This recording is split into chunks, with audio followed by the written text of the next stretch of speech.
A'udzubillahi minasyaitonirrajim. Bismillahirrahmanirrahim. Innal hamdalillah nahmaduhu wa nasta'inuhu wa nastaghfiruh wa na'udzu billahi min shururi anfusina wa min sayyiati a'malina may yahdihillahu fala mudilla lahu wa may yudlil fala hadiya lahu. Asyhadu an la ilaha illallah wa asyhadu anna Muhammadan 'abduhu wa rasuluh. Qala Allah ta'ala fi kitabihil aziz: Ya ayyuhalladzina amanu taqullaha haqqa tuqatih wa la tamutunna illa wa antum muslimun.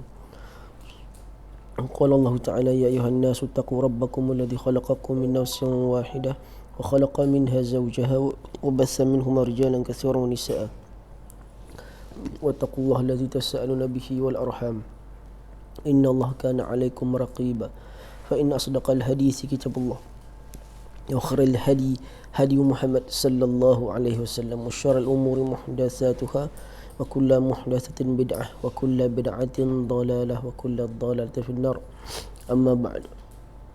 Assalamualaikum warahmatullahi wabarakatuh. Alhamdulillah kita dapat bertemu lagi selepas bercuti cuti sekolah pada tahun lepas. Jadi kita temu untuk kesekian kalinya untuk kita menyambung pada ayat, siapa ingat ayat berapa? Berapa? 21 21. Okey, pada ayat 21 yang mana pada ayat yang sebelum ni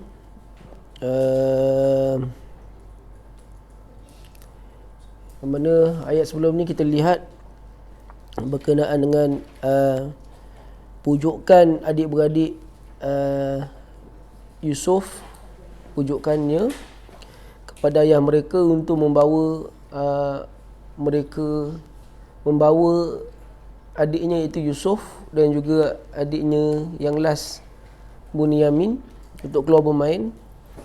Tapi bapa dia tak percaya, sedangkan bapa dia tahu apa yang akan berlaku, kesudahan yang akan berlaku tu bapa dia tahu.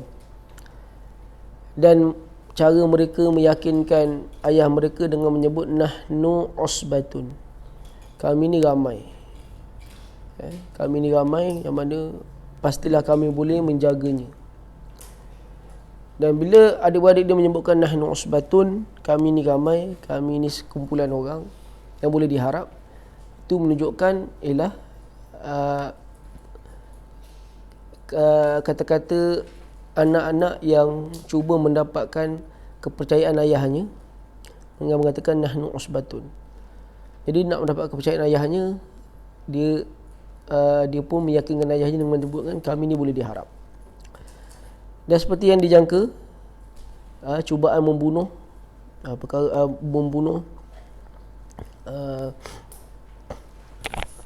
Nabi Allah Yusuf tu berlaku, yang mana mereka menunjukkan kepada ayah mereka bidamin kazibin, itu dengan darah yang palsu yang direndam dengan darah kambing. Kemudian dia pun kata kepada ayahnya bahawa akalahu dzib, Nabi Yusuf telah pun dimakan oleh serigala. Sedangkan dia telah menolak Nabi Yusuf masuk ke dalam ghayabatil jub, iaitu perigi. Bila dia masuk dalam perigi, kemudian wajaat sayyaratun fa'arsilu waalaikumsalam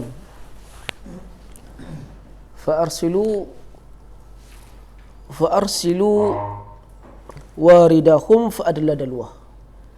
Fa'arsilu waridahum,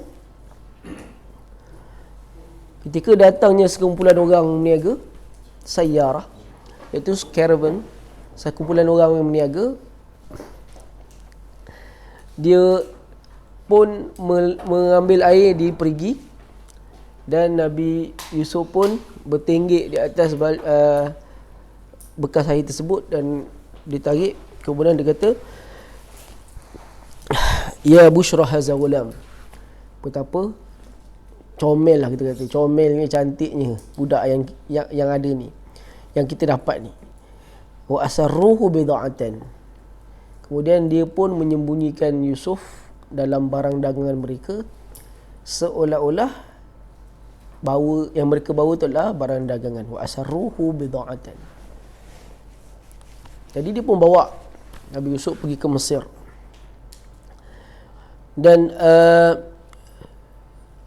ayat-ayat tersebut, cerita kisah tersebut memberikan gambaran kepada kita bahawa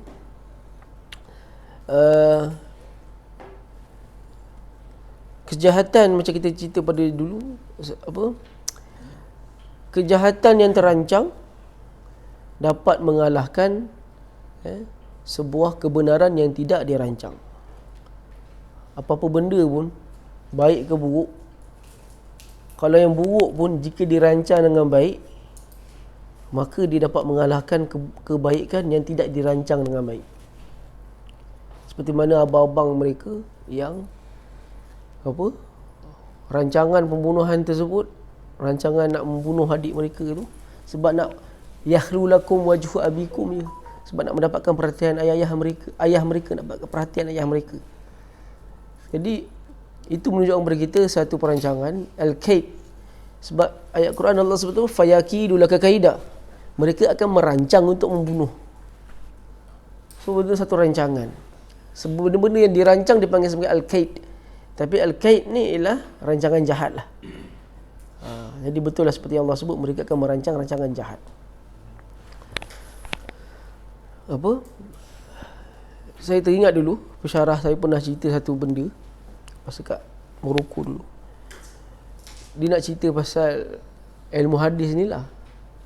Tapi sebelum dia cerita pasal ilmu hadis tu, dia bagi kita kertas, ikut kumpulan, ikut kertas. Dia suruh kita bina satu plan macam mana kau nak merompak sebuah bank tanpa menumpahkan darah.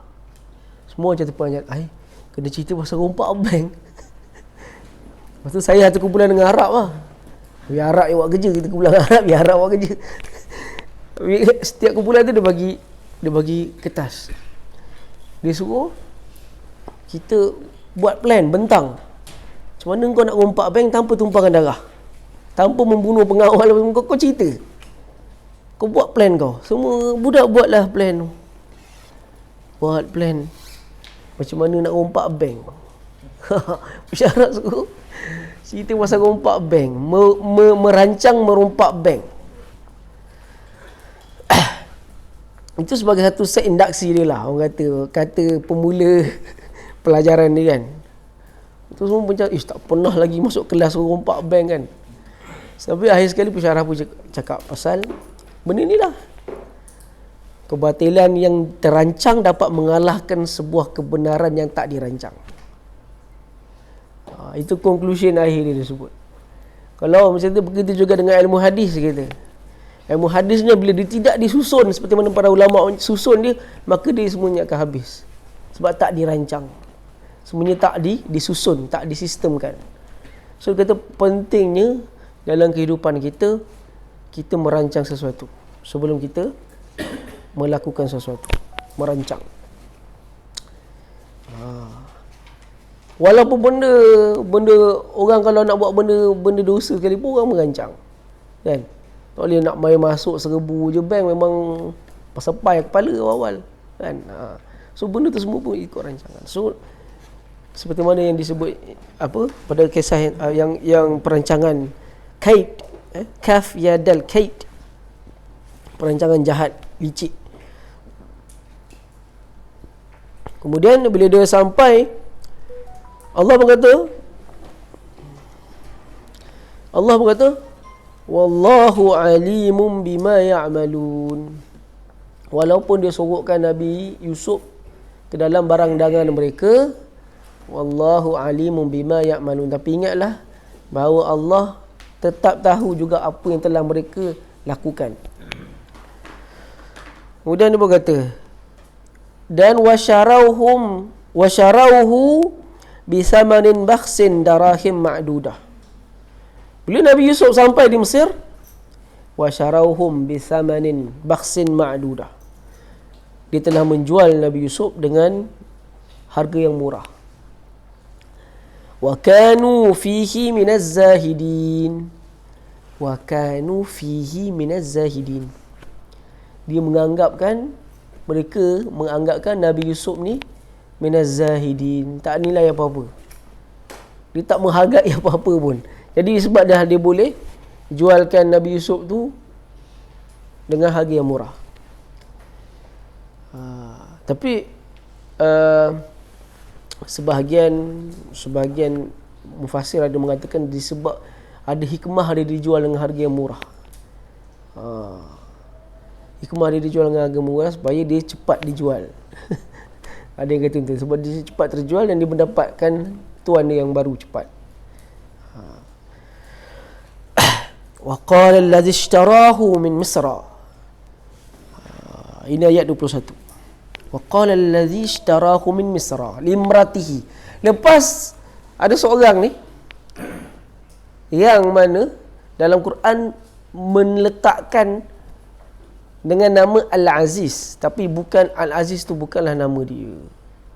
Al-Aziz ini adalah suatu nama yang kita boleh katakan sebagai satu samaran atas pangkat yang dia miliki.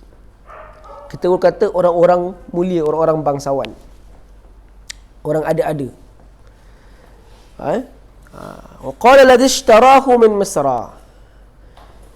Bila dia telah dijual dengan harga yang murah, Al-Aziz, iaitu orang bangsawan tersebut, bawa datang rumah.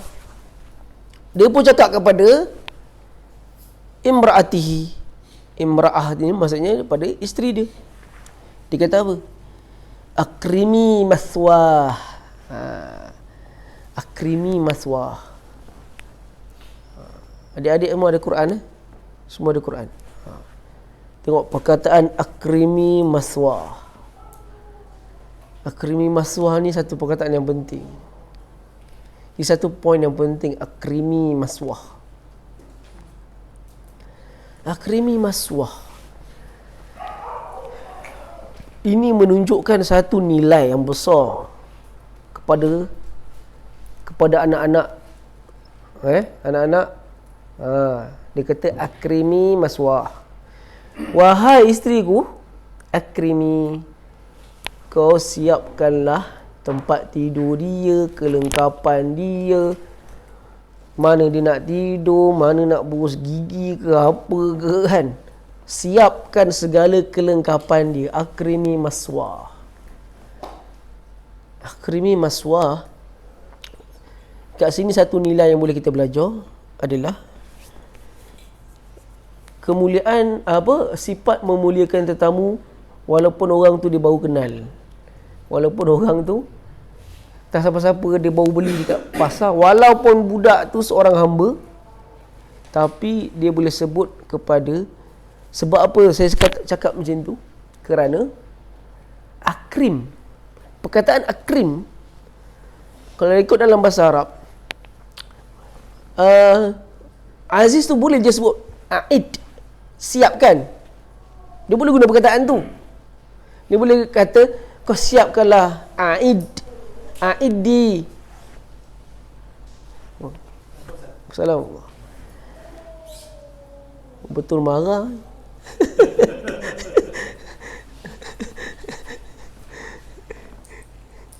Apa? Aiddi, dia boleh sebut macam tu kepada isteri dia. Wahai isteri, siapkan. Tapi macam selalulah saya sebut dah, agak-agak ada sebab tak perkataan lain digunakan? Ada sebab tak? Ada sebab. Tapi Aziz ni dia tak guna perkataan siapkan, dia guna perkataan akrim. Guna perkataan akrim ni bermakna dalam bahasa Arab, karim lah, kita kata karim. Itu adalah perkataan yang paling baik untuk menjelaskan dari sudut memuliakan tetamu. Bermakna muliakan dia dengan siapkan kelengkapan dia. Dia tak kata siapkan kelengkapan, tapi dia kata kau muliakan dia. Bermakna bila kau siapkan kelengkapan dia, bermakna kau menghargai dia. Seolah nak cakap pada isteri di sini, kau hargailah dia dengan siapkan kelengkapan dia. Kepada seorang hamba, Perkataan ini untuk mengisyaratkan satu nilai yang perlu kita belajar, iaitu anak-anak ni perlu diserapkan kepala otak diorang. Dalam kepala dia, benak mereka ni kita kena siapkan apa? Kena cerita pada mereka apa? Kewajipan memuliakan orang lain. Satu orang pelajar, satu orang kanak-kanak, bukan saja pada kanak-kanak, kepada setiap yang Muslim. Dalam pendidikan kepada anak-anak, terapkan dalam minda mereka, siapa pun orang yang kau jumpa, kau kena muliakan dia. Walaupun rambut dia keriting, dia busuk, dia pengemis, dia macam mana sekalipun, kau kena hormat dia seperti mana seorang manusia layak dihormati. Kau kena muliakan dia. Walaupun yang dia bawa datang tu adalah seorang budak hamba, tapi digunakan perkataan apa? Akrim. Hargailah dia, muliakanlah dia. Saya teringat dengan sebuah kisah yang diriwayatkan oleh Imam Muslim dalam kitab Al-Ashribah, iaitu bab minuman, kitab minuman, dalam bab memuliakan tetamu. Kisah bagaimana anak kepada Abu Bakar radhiyallahu anhu yang bernama, selain Asma yang kita kenal, ada anak lelaki dia bernama Abdul Rahman bin Abi Bakar. Satu hari ni dia duduk kat rumah. Kemudian Abu Bakar ni dijadualkan perlu berjumpa dengan Nabi sallallahu alaihi wasallam, ke rumah Nabi. Dia dijadualkan perlu ke rumah Nabi. Tapi dia sebut dengan Abdul Rahman. Dia kata, Abdul Rahman, nanti ada orang nak datang rumah. Dia datang rumah, kau siapkanlah makanan. Apa-apa makan yang ada kat dapur tu, kau siapkanlah. Abu Bakar guna perkataan ufrigh. Bermakna apa? Apa yang ada kat dapur tu selongkarlah, bagilah makan. Ufrigh, dia guna perkataan tu. Bermakna habiskanlah, betul-betul bagi makanan kepada tetamu ni. Ufrigh alaihim. Dia mau pergi. Sekali tetamu bapak dia datang. Orang tu pun datang, tapi bapak ni tak ada. Lepas tu bila dia orang datang, dia pun ajak masuk. Abdul Rahman pun ajak masuk. Bila Abdul Rahman ajak masuk, dia pun ikut seperti saranan bapak dia. Bapak dia kata apa? Ufriq alaihim. Kau habis selongkarlah segala apa yang ada kat dapur tu, kau bagi betul-betul dia orang makan. So dia siapkan makanan apa semua dalam dulang apa semua, dia pun bagi makan. Bila dia bagi makan, tetamu dia tak nak jamah makanan. Tamu dia tak nak makan. Dia kata, hatta ya'tiyana sahibul bait. Kita tunggu sampai datangnya tuan rumah. Kami tak nak makan selagi mana tuan rumah tak datang.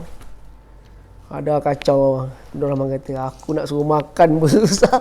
Dah suruh bagi makanan, tiba-tiba tetamu kata, kami tak akan makan selagi mana hatta la ya'tiyana, sehinggalah hatta ya'tiyana sahibul bait, sehinggalah datang kepada kami tuan rumah sendiri.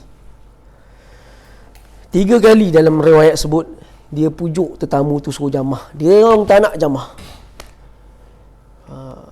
Kemudian bila Abu Bakar balik, Abu Bakar panggil nama Abdul Rahman.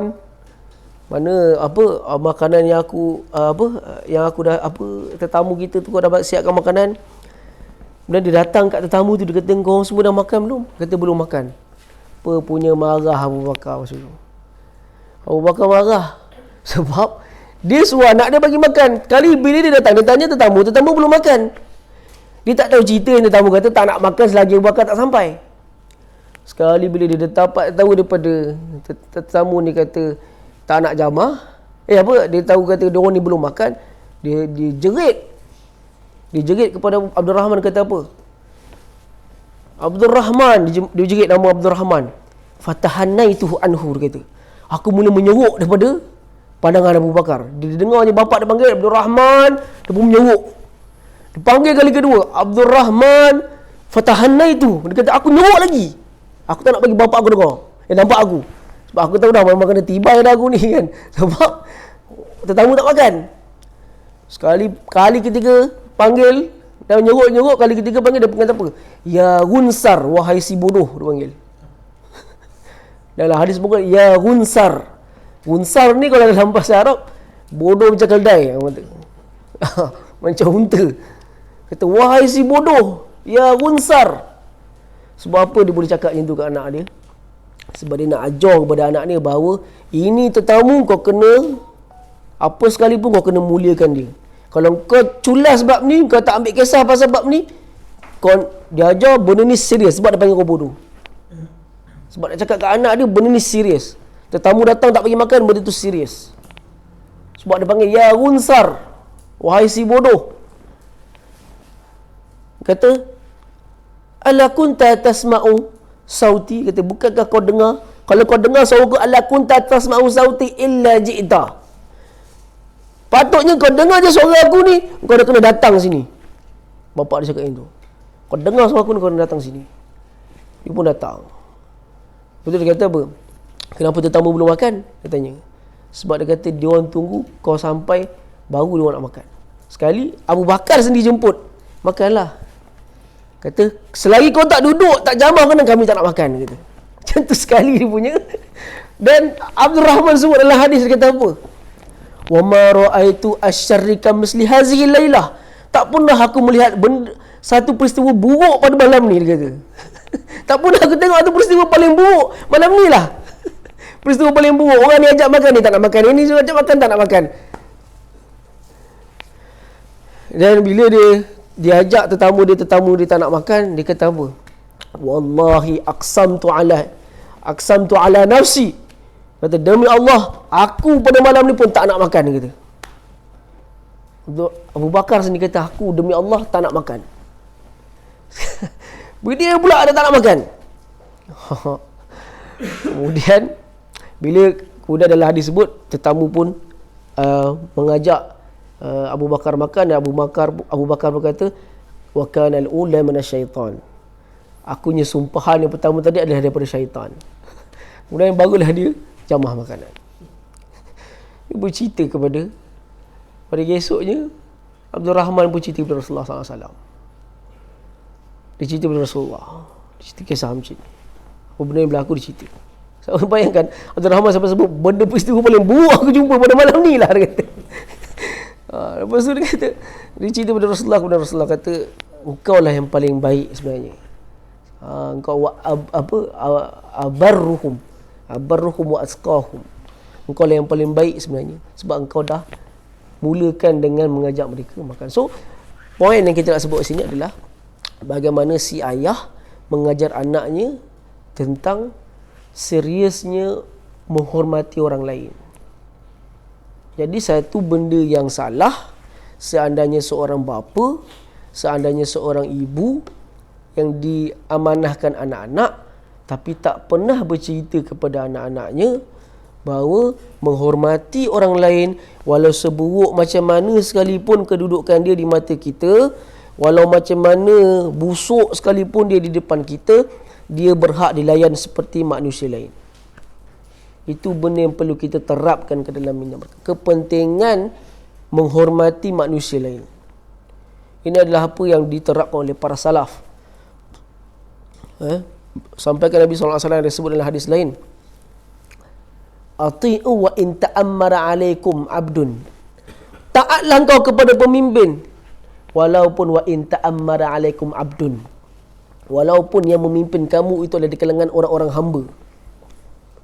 Walaupun di kalangan orang-orang hamba yang jadi pemimpin, maka kamu taatilah dia. Nak cakapnya walaupun dia hamba, selalunya bila disebut hamba, hamba tu selalunya dia berkulit hitam. Yang mana mereka panggil sebagai apa? Ada banyaklah nama panggilan bagi orang yang kulit hitam ni. Sama ada Samar ataupun Sudan. Sudan tu pun maksud dia dah hitam dah, Sudan.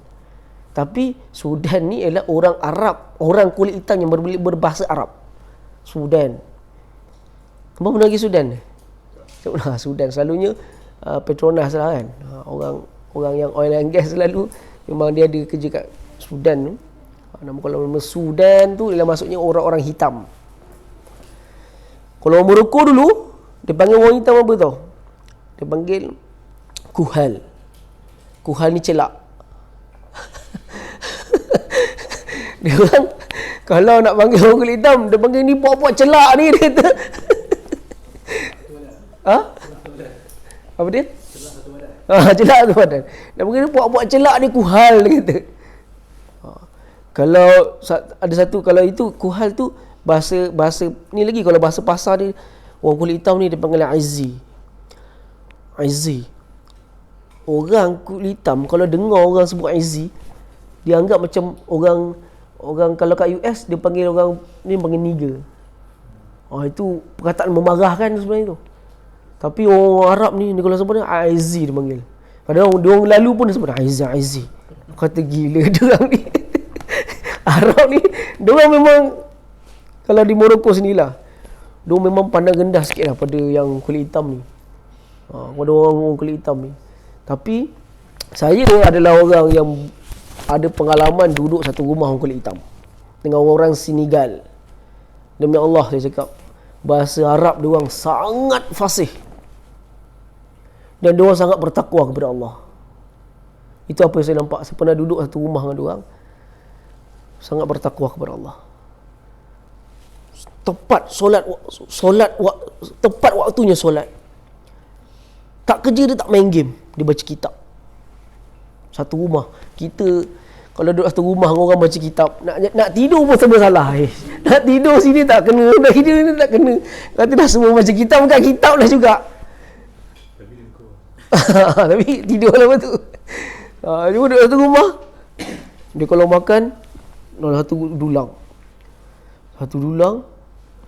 Dia orang Senegal ni, dia kalau makan dia kepal nasi macam ni. Dia makan.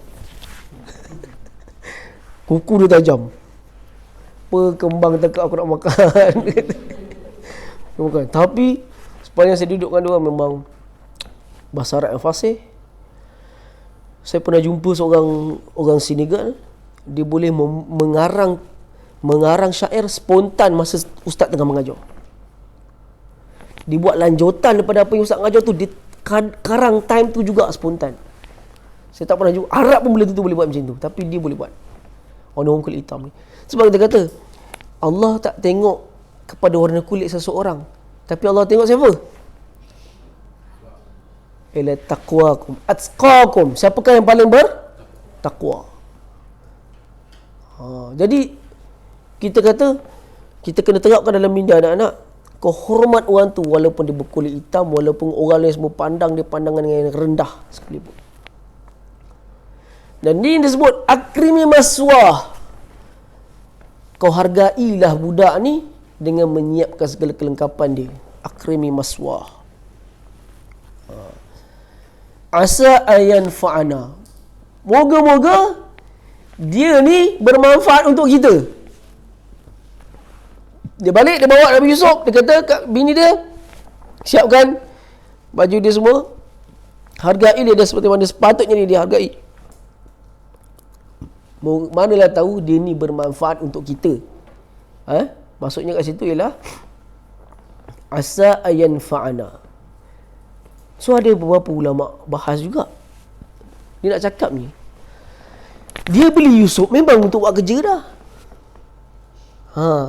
Memang untuk buat kerja dah. Tapi dia guna perkataan asa. Asa ni macam kita kata moga-moga. Kenapa ada macam tu? Sedangkan dia beli Yusuf memang untuk nak beli buat kerja dah.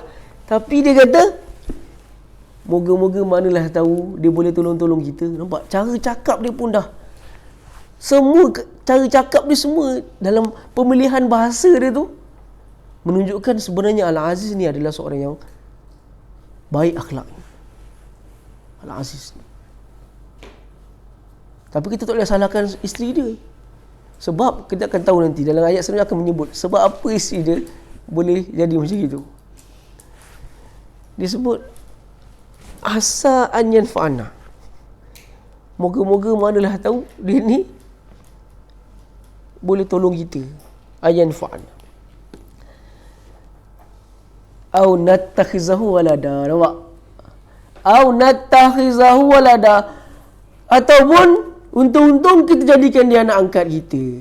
Nampak? Itu sebab saya kata Al-Aziz ni adalah seorang yang baik akhlaknya.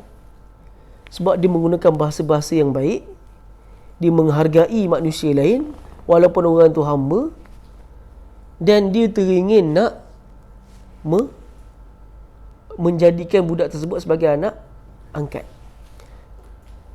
Nabi SAW sebut dalam sebuah hadis riwayat Muslim. Nabi kata, ana wa kafirul yatim fi yaumil qiyamah kahatain. Aku dan orang yang menguruskan anak yatim di hari kiamat nanti seperti ini, Nabi sebut kahatain. Wa asyara bi sababati, dia menunjukkan dengan sababah dan juga wusta. Nabi menunjukkan jari telunjuk dan jari apa kita panggil ni? Jari tengahnya. Jari telunjuk dan jari tengahnya Nabi tunjuk macam. Ini tanda apa? Bukan pis nowo orang kata ni. Ini bermaksudnya Arab ketika itu memang, kalau kita Melayu, macam inilah dia kata kan. Macam ini. Tapi kalau Arab dia mengibaratkan rapat, dia tunjuk tanda dua macam ni. Bermakna aku dan juga orang yang menguruskan anak-anak yatim, yang menjadikan anak yatim seperti anak dia sendiri, bagaikan ni. Jadi dia sampai teringin nak jadikan Nabi Yusuf ni sebagai anak dia. Sebagai mufassir mengatakan, sebab apa dia sampai teringin nak jadikan Nabi Yusuf ni sebagai anak dia?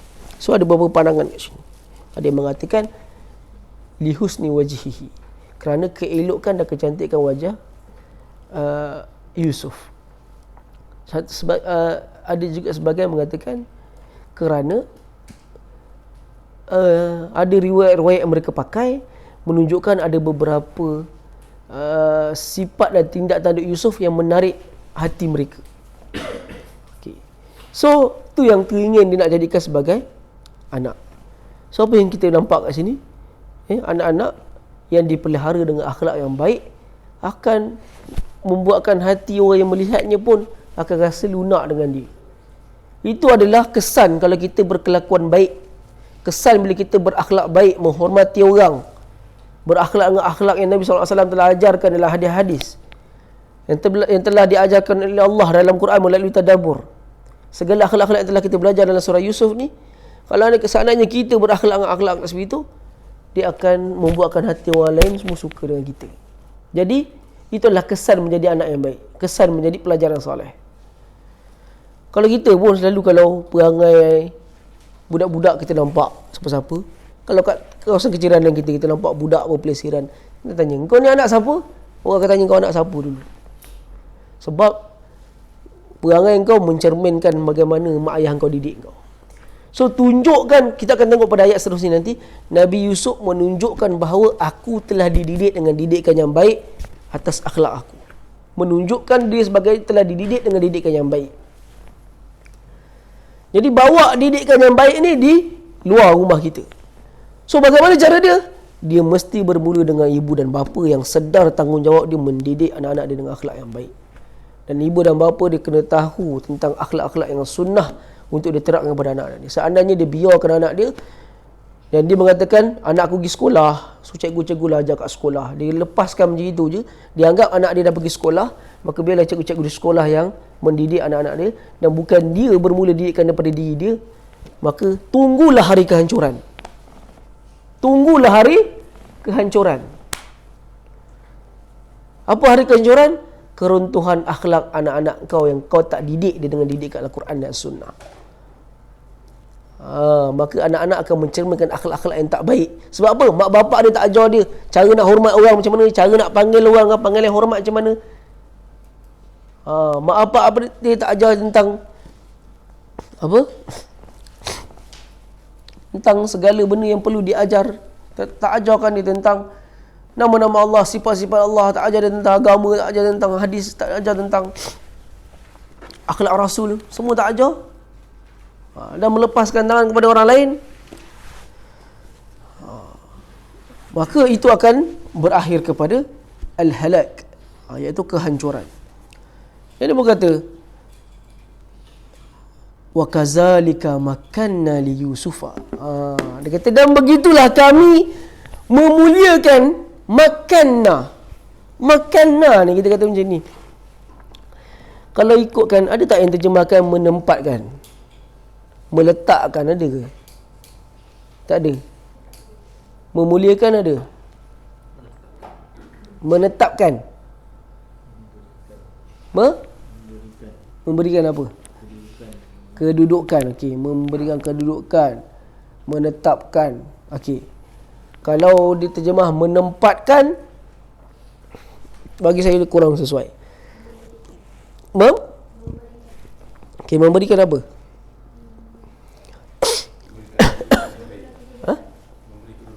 Kedudukan. Okey, memberikan kedudukan yang baik. Kalau dalam tafsir Al-Wasit, dia mengatakan makanna tu maksudnya, dan begitulah kami muliakan Nabi Yusuf. Apa maksud makanna kat sini dalam ayat ni? Memuliakan dia.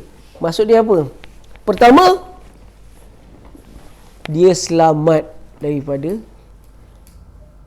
pembunuhan abang-abang dia. Dia selamat daripada rancangan bunuh abang-abang dia. Dia diselamatkan. Begitulah kami muliakan dia. Kemudian dengan rahmat Allah, Allah pindahkan dia daripada tempat yang tak baik tu kepada tempat yang lebih baik di Mesir. Kerana dia akan menjadi samuan nanti di Mesir. Begitulah kami memberikan kedudukan. Betul lah. Memberikan kedudukan yang baik. Memuliakan dia maksud dia. Kami muliakan dia dengan menyelamatkan dia daripada pembunuhan abang-abang dia. Kemudian yang kedua, kami selamatkan dia juga dengan dia duduk bersama dengan orang yang baik akhlaknya, seperti Al-Aziz, dijaga dengan baik. Kami muliakan dia. Wa kadzalika, dan begitulah kami memuliakan Yusuf dengan kemuliaan-kemuliaan yang telah disebutkan tadi. Dan yang ketiga, memuliakan dia dengan apa? Dengan sampaikan tuan dia pun rasa sampai nak jadikan dia anak angkat. Maksudnya orang rasa suka pada dia. Li Yusuf al-ardi wal nu'allimahu min ta'wilil ahadis. Sebab apa Allah muliakan dia itu semua? Kerana di sini Mufassir dia menyebutkan, sebab apa diberikan kemuliaan itu semua? Kerana kami nak ajarkan kepada dia kebolehan, kami nak berikan kepada dia kebolehan mentadbir mimpi. Kami nak siapkan dia untuk mentadbir mimpi. Apa kepentingan mentadbir mimpi ni? Sebab Allah sebut ulang tak pasal takbir mimpi ni 2 kali. Ayat sebelum Allah dah sebut. Kami pilih dia dan kami ajarkan dia kebolehan mentadbir mimpi. Itu ayat yang lepas. Kemudian disebut lagi, begitulah kami memuliakan Yusuf di bumi Mesir tersebut untuk kami nak ajarkan dia kebolehan mentakwil mimpi, mentadbir mimpi. Takbir mimpi ni maksudnya boleh menceritakan maksud sesuatu mimpi. Okey, macam kita bincang pada minggu lepas, apakah boleh mentadbir mimpi? Ya, ada sebahagian yang mengharuskan. Tetapi sebahagiannya ada yang kata mengharuskan je pun kena ada yang mensyaratkan. Mestilah di kalangan orang-orang yang alim, orang-orang yang baik akhlaknya, orang yang orang yang alim, ada yang mensyaratkan macam itu. Sebenarnya walau apa pun kebolehan takwilan mimpi ni, dia tetap sebagai satu takwilan sahaja, bermakna dia hanya bersifat ijtihad semata-mata.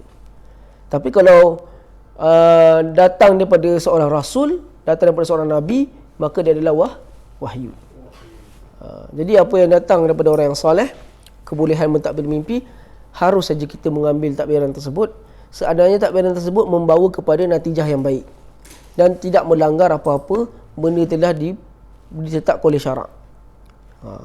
Selagi mana dia tak menongkah arus syarak, maka apabila dia menatijah, contoh kalau dia kata Semalam tadi saya mimpi sekian apa, mimpi ular lah, mimpi batu lah, apalah, mimpi macam-macam benda di mimpi. Sekali orang tu takbir, maksud daripada mimpi tu ialah awak kena apa, sentiasa meningkatkan ketakwaan kepada Allah. Boleh lah terima benda macam tu. Maksud mimpi tu lah, contoh kalau orang tu mimpi dia tak pakai apa-apa, telanjang. Soalan ni pernah ditanya pada Syekh bin Baz. Syekh bin Baz pernah ditanya tentang, aku malam tadi mimpi aku ni pernah pergi ke Mekah dalam keadaan aku tawaf dalam keadaan telanjang. Macam jahiliah zaman dulu, tawaf telanjang ni. So ditanya pada Syekh bin Baz, kalau aku pernah mimpi aku tawaf telanjang. Tapi Syekh bin Baz cakap, tak ada. Syekh bin Baz kata, apa? Ini perbuatan zaman jahiliah, tak ada.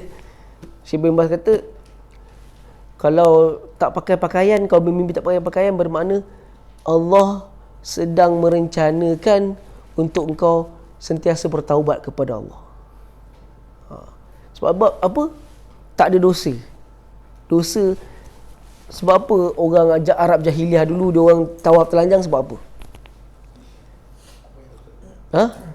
Sebab dia tak nak bertawaf dalam memakai pakaian yang dibuat dosa dengan pakaian tu, atas alasan tu. Sehingga kan mereka bersyair, al-yawma bada kullahu aw jullahu fama bada minhu fala uhilluhu. Pada hari ini aku akan buka semua, apa-apa yang tertutup aku tak halalkan, dia kata. Sebab apa? Bagi dia orang tak nak tawaf dalam keadaan memakai pakaian yang dibuat dosa dengan pakaian tu. So sebab dia telanjang. So orang tu cerita pada Syekh bin Baz, dia kata dia mimpi macam tu. Syekh bin Baz kata, kau kena banyakkan istighfar kepada Allah. Betul lah. Sebenarnya kalau orang tanya kita, aku mimpi ni, apa maksud mimpi tu? Kau goreng je. Yang penting kau cakap kau banyakkanlah bertaubat kepada Allah. Kalau kau goreng je cakap, maksud dia ialah kau kena bertaubat kepada Allah. Betul selalu, memang betul. Kerana itu adalah takbiran yang boleh diterima di sisi syarak. Seandainya kita mentakwilkan mimpi dan kata engkau, kadang-kadang kita ni kalau kata ustaz ni, orang bukan tanya hukum je, orang tanya mimpi malam tadi pun dia tanya kita. Kadang-kadang, ustaz malam tadi saya mimpi jumpa ular. Mimpi jumpa ular. Selalunya kalau orang tanya saya pasal saya apa alamat mimpi, saya tak jawab. Saya kata wallahu alam, tak tahulah. Saya akan jawab macam tu. Nak bergurau takut terasa hati kan. Tapi padahal banyak poin yang boleh bergurau tu. Dia kata dia mimpi ular malam tadi kan. So saya tak akan jawab selalunya. Cuma kita kata takbiran mimpi ni dalam kes ni lah dia datang daripada seorang rasul. So datang daripada rasul dia adalah wahyu. Dan bila Allah kata dia nak mempersiapkan Nabi Yusuf untuk mengajarkannya dengan takwilan mimpi. Sebab apa? Kerana keupayaan menakwil mimpi inilah yang akan membawa dia ke tempat yang lebih mulia lagi. Yang akhirnya dia dilantik menjadi menteri, menjaga perbendaharaan negara. Kalau jawatan Nabi Yusuf pada hari itu macam menteri keuangan, menjaga perbendaharaan negara. Sebab apa dia boleh naik jadi menteri itu? Sebab kebolehan takwil mimpi lah.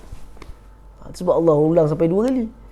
Allah kata, kami muliakan engkau kerana kami nak ajar engkau kebolehan mentadbir mimpi. Dan kebolehan mentadbir mimpi, ta'wilil ahadis. Dan ayat ni Allah sebut wallahu ghalibun ala amrihi walakinna aktsarun nasi la ya'lamun. Ayat ni pun penting. Wallahu ghalibun ala amrihi. Dan ingatlah, Allahu ghalibun ala amrihi. Sesungguhnya Allah itu maha mentadbir atas segala setiap sesuatu. Maha mentadbir atas segala setiap sesuatu. Bermakna nak sebutnya apa? Dan ingatlah dengan perancangan Allah. Bagaimana Allah, kalau kita fikir secara logik tentang cerita ni, bagaimana seorang yang nak kena bunuh masuk perigi, boleh pula ada orang perasan di dalam tu siap boleh bawa dia pergi tempat lain. Adakah itu satu coincidence kita kata? Adakah itu satu benda kebetulan? Tak. Itu semua takdiran daripada perancangan daripada Allah. Dan last sekali Allah kata, wallahu ghalibun ala amrihi. Dan Allah maha mentadbir, menguasai atas segala tiap sesuatu perancangan. Benda ni yang perlu kita terapkan juga kepada anak-anak kita. Wallahu ghalibun ala amrihi. Itu sebab akhir sekali Allah kata apa? Walakinna aksaran nasi la ya'lamun. Tapi kau kena ingat, yang Allah ni maha merancang, tak ramai manusia sedar. Betul tak? Allah sendiri sebut walakinna aksaran nasi la ya'lamun. Ramai manusia tak sedar bahawa Allah mempunyai perancangan atas perancangan kau. So bila anak-anak kita ni satu hari tak berjaya dalam hidup dia, apa yang dia rancang tak dapat, apa yang dia buat tak menjadi. So kita sebagai seorang penasihat kepada anak-anak, seperti mana yang Nabi apa buat? Siapa penasihat kepada Nabi Allah Yusuf ketika dia kecil? Nabi Allah Yaqub, bapa dia sendiri. Bagaimana bapa dia sendiri terapkan macam-macam benda kepada dia, mendidik dengan didikan yang baik. Begitulah kita kena tiru Nabi Allah Yaqub. Kita sebut kepada anak-anak kita, seandainya satu benda yang terjadi dalam hidup dia tak kena apa semua, kita sebut pada dia apa? Sebut ayat ni. Wallahu ghalibun ala amrihi walakinna aktsaran nasi la ya'lamun. Ingatlah nak, apa perancangan kita pun sesungguhnya Allah ada perancangan kat atas setiap perancangan manusia.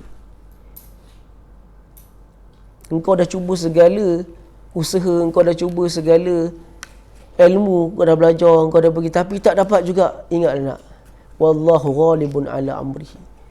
Terapkan itu dalam minda mereka. Allah itu maha merancang atas segala setiap perancangan. Allah ada rancangan takdiran yang lebih baik untuk takdiran tersebut. Allah ada takdiran yang lebih baik atas segala sesuatu yang kau rancang. Sebab apa datang ayat ni? Sebab adik-beradik dia nak bagi dia mati, tapi mati tu tak jadi. Wallahu ghalibun ala amrihi.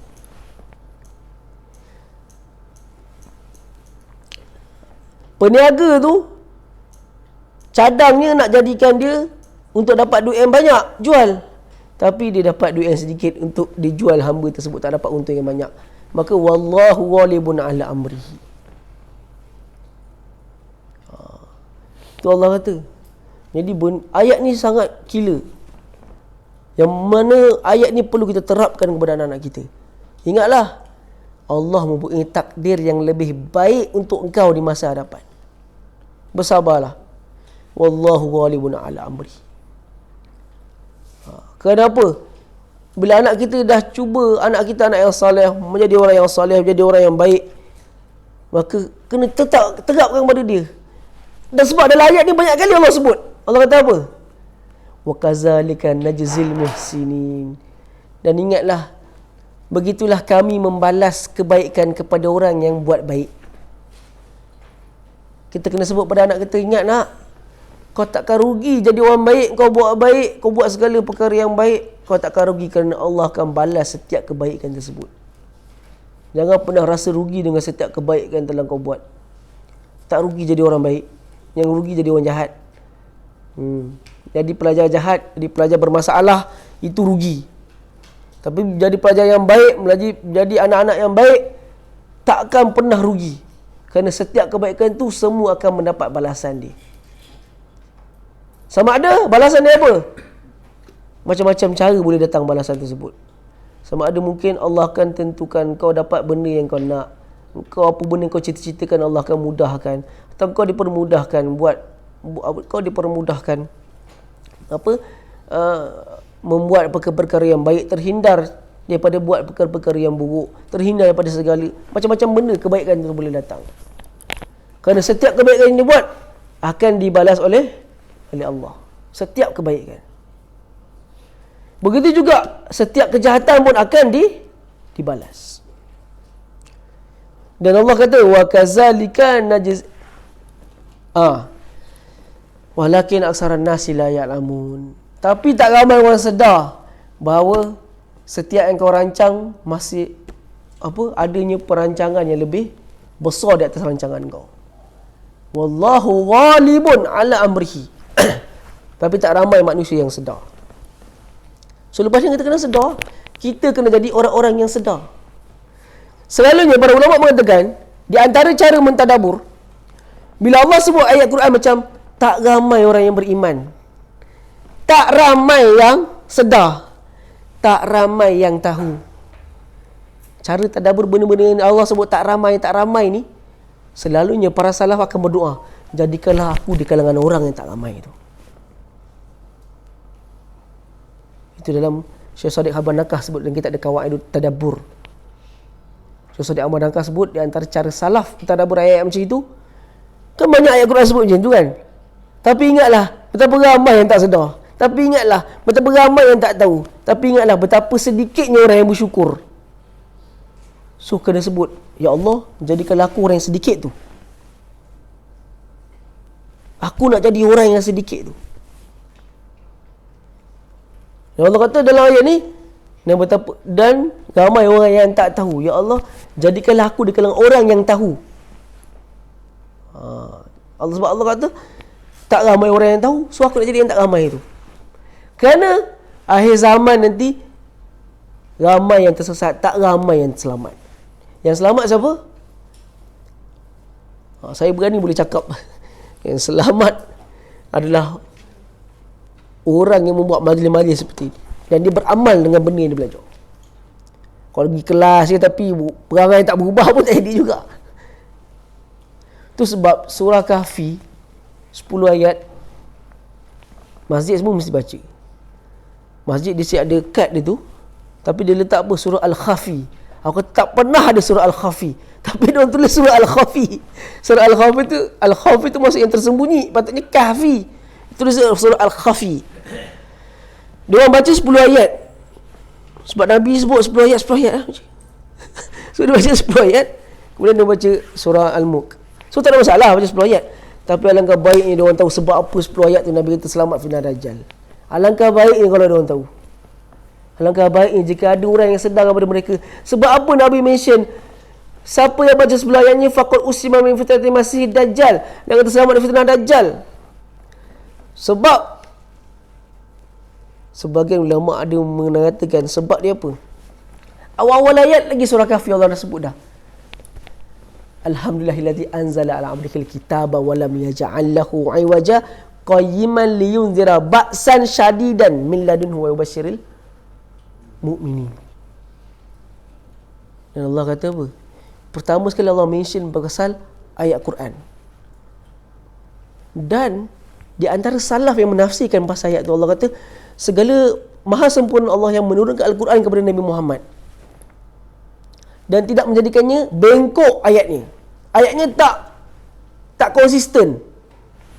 Abdullah bin Mas'ud tafsir kepada ayat tu. Abdullah bin Mas'ud kata apa? Hanya orang yang mentadabbur ayat dia saja yang dapat rasakan bahawa ayat Quran ni tak bengkok. Dibahas macam itu. Ditafsirkan ayat pertama tu disebut macam itu. Hanya orang yang mentadabbur ayatnya sahaja yang dapat merasakan Al-Quran ini tidak ada yang bengkok. Bermakna apa? Nak selamat daripada fitnah Dajjal, first kali buka dan tadabbur Quran. Itu adalah amalan selamat fitnah Dajjal. Itu sebenarnya. Itu yang Nabi kata. Macam mana? Sebab Dajjal datang dengan penuh penipuan dan Al-Quran membawa 1000 kebenaran. Dan betapa sedikitnya manusia yang menyedari perkara tersebut. Dan itulah orang yang selamat di akhir zaman nanti. Pak baru dia tahu. Penuh dengan idea-idea tentang ketuhanan dalam tu. Supaya orang tak percaya pada benda-benda yang salah. Dan ayat kedua, selepas tu tema dia apa? Lepas dia Allah kata ayat ni tak bengkok, memberi peringatan kepada orang yang beriman, memberi balasan kepada orang yang ingkar. Kemudian dia sebut pasal ajaran yang sesat, iaitu orang yang mengatakan Allah mempunyai anak. Ajaran sesat bermakna apa? Orang mengatakan, Allah kata kaburan maktan indallah, kaburan kalimatan. Betapa benda yang sesatnya orang tersebut, perkara tersebut. Tema dia adalah kesesatan. Dan kesesatan hanya akan dapat diruntuhkan dengan Al-Quran. Kerana Al-Quran sebut apa? Allah itu tidak beranak dan tidak diperanakkan. Itu sebab selamat fitnah Dajjal. Terang-terang surah Kahfi tu Allah sebut kau tadabbur kau selamat. Disokong ni hadis Nabi. Nabi kata baca 10. Bukan baca saja, baca dan faham. Sebab apa boleh selamat. So bila kau baca Kahfi setiap malam, tapi benda ni kau tak buat, kau tak selamat. Percaya tak? Walaupun kau baca ayat Quran surah Kahfi setiap malam, kau tetap tak selamat lagi. Sebab dia menuntut kau melakukan benda yang dia nak. Ni aktiviti ni yang kita buat, inilah yang menyelamatkan kita daripada fitnah Dajjal.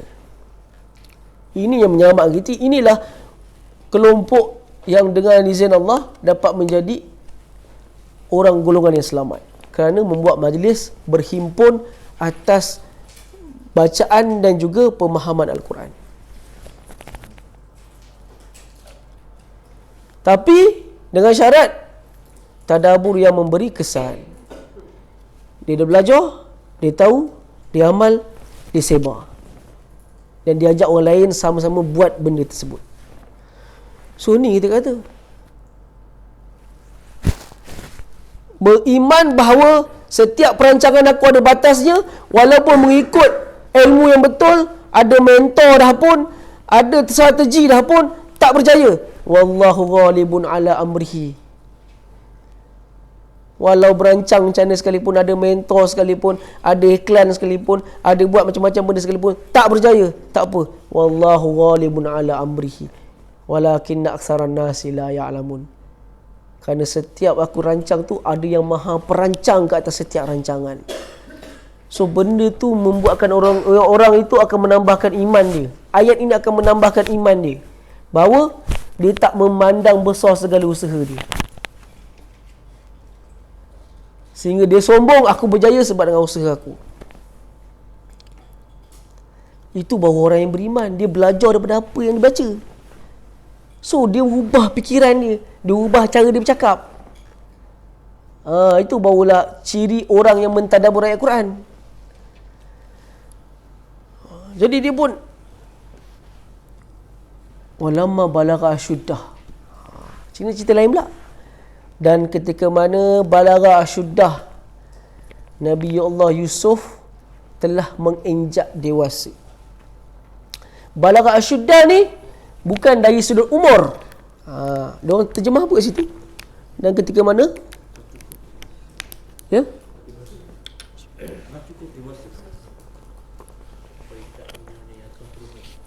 Okey, telah cukup dewasa. Sebagai ulama ada bahaskan bab ni. Balagha asyuddah ni adalah bukan bermaksud penambahan umur dewasa sahaja semata-mata, bukan. Ya, betul juga pertambahan umur termasuk ayat tu, walamma balagha asyuddah. Tetapi ulama kata ada lebih khusus daripada tu lagi, iaitu kebolehan membezakan yang baik dan yang buruk, dan kita kata apa? Kecerdasan akal rasional mula ada. Ada dah tua bangka tapi tak rasional juga kan. Umur dah tua tapi cara cakap macam budak-budak, cara perangai macam budak-budak. Itu bukan balagha asyuddah. Tapi bila saya tak kata balagha asyuddah ni bukan tak bertambah umur. Ya, bertambah umur juga sebenarnya. Memang bertambah umur. Tapi asyuddah tu maksudnya rasional, kemampuan menganalisa, kemampuan berfikir, kemampuan membeza baik dan buruk, kemampuan kita panggil apa dalam bahasa pendidikan dia, aku dah lupa nama dia. Bukan aras tinggi. Alah, apa nama dia? Ya? Mature. Bukan, ada nama, ada nama dia tu. Saya lupa dah. Kemampuan kognitif. Dia panggil. Itu bahasa cikgu. Cikgu kalau cikgu dia mesti sebut kognitif ni. Kemampuan kognitif. Bermakna kemampuan akal dah boleh menganalisa data, menganalisa apa, dia boleh menganalisa data yang diterima dalam minda dia. Balagha asyuddah. Kecerdasan ataupun rasional lah kita kata. Kognitif. Kecerdasan minda ataupun kita kata dah boleh lah dewasa, selalunya dewasa, dan dia punya minda pun dah matang. Jadi atainahu hukman wa ilma. Bila dah menginjak dewasa, dah ada kematangan akal, atainahu hukman wa ilma, barulah kami datangkannya hukman wa ilma. Maka kami berikan dia kepada dia hikmah. Hikmah ni apa? Hikmah ni ialah cerdik, cermat, meletakkan sesuatu kena pada tempat dia. Itu orang yang berhikmah. Dia tahu when is the right time to do that.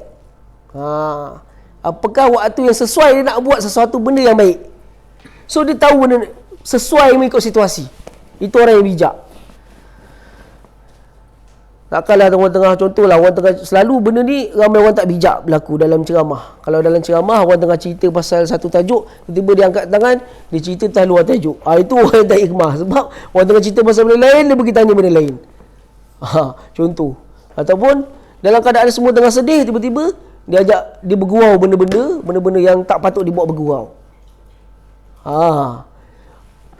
Contoh kematian seorang yang mungkin musuh dalam parti dia, kan, kematian seorang yang mungkin parti berlawanan dengan dia pun keluar statement, nasib baik mati dalam parti dia, apa semua. Dia buatlah, dia sebut benda-benda yang apa, yang tak patut disebut.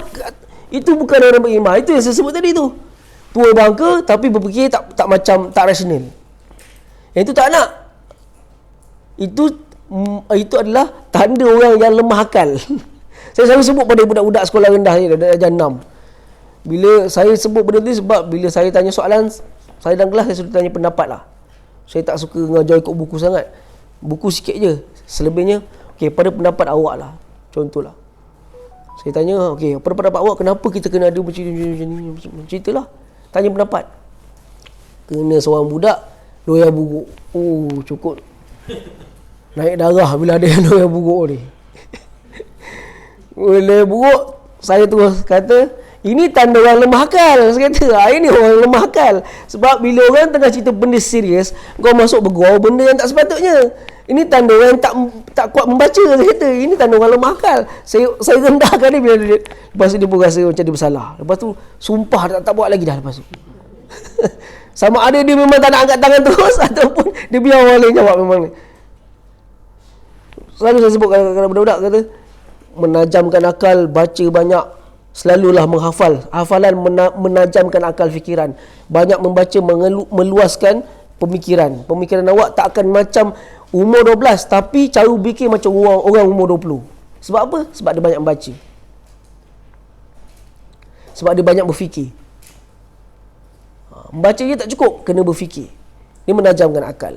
So dia kata, so antara kita boleh tadabbur daripada ayat ni, pentingnya perkataan walamma balagha asyuddah, ketika mana injak dewasa dan akal dah mula matang. Kita ni orang Melayu lah, selalunya orang Melayu, sama lah kot orang bangsa lain pun mungkin ada perangai ni. Dia risau, dia tengok anak orang lain umur 3 tahun dah boleh membaca, dia dah risau. Dia tengok anak kawan dia umur 3 tahun umur semua dah boleh baca, anak dia 4 tahun baca pun tak boleh lagi, tak boleh kena huruf, dia dah risau. Dia dah rasa anak dia autism lah, dia dah rasa anak dia ni ada retardation ke apa ke, dia dah rasa ada benda tu. Tak. Ayat Quran dah sebut walamma balagha asyuddah. Budak-budak ni dia ada, sabarlah menunggu masa untuk dia sedia menerima benda-benda ni semua. So jangan terlalu gopoh. Siapkan, sabarlah ada masa dia tu. Bagaimana kita nak tahu bila masa dia? Kita sebagai mak ayah sendiri tahu bila masa dia. ini umur yang dah cukup untuk aku nak ajar. Sebab apa? Nabi SAW ketika bercakap dengan Anas bin Malik, Nabi sebut apa kat dia? Ya gulam, wahai budak. Anas ketika itu masih berumur 15 tahun. Dia kata pada Anas, ya gulam, ihfazillah yahfazka. Kau jagalah hak Allah, Allah akan jaga kau. Benda ni strong, benda ni berat. Tapi dicerita pada seorang budak yang berumur 15 tahun. Dicerita pasal takdir, qada dan qadar kepada Anas bin Malik ketika Anas bin Malik sedang masih berumur 15 tahun. Ihfazillah yahfazka. Ihfazillah tajidhu tujahak. Wa idza sta'anta fasta'in billah. Wa idza sa'alta fas'alillah. Kalau kau nak minta tolong kepada Allah. Kalau kau ada hajat, mintalah hajat kau kepada Allah. Disebut benda itu. Tengok bagaimana Nabi cerita pada budak umur 15 tahun, disebut benda-benda berat pada dia. So, kita jangan risaulah. Kadang-kadang anak kita ni lambat daripada orang lain. Jangan tiba-tiba terus kata, tizam anak aku ni. Tak. Dia takut. Sedangkan apa? Walamma balagha asyuddah. Allah memberikan hikmah dan ilmu kepada Nabi Allah Yusuf apabila dia sudah menginjak dewasa dan akal dia sudah mula matang. Bermakna apa?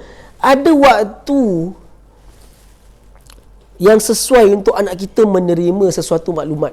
Dan mungkin itu adalah masa bagi budak tu. Yang boleh baca umur 3 tahun, 4 tahun dah boleh membaca. Contohlah kan. Mungkin itu adalah masa dia. Tapi anak kita belum masanya lagi. So jangan cepat risau. Sebab ingat, walama balagha asyuddah.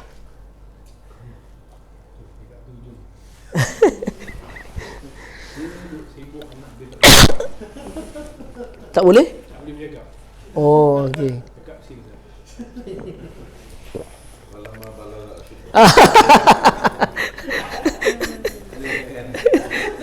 Ya betul, sebab apa, kesediaan menerima sesuatu itu yang Allah jagakan ke atas sesuatu.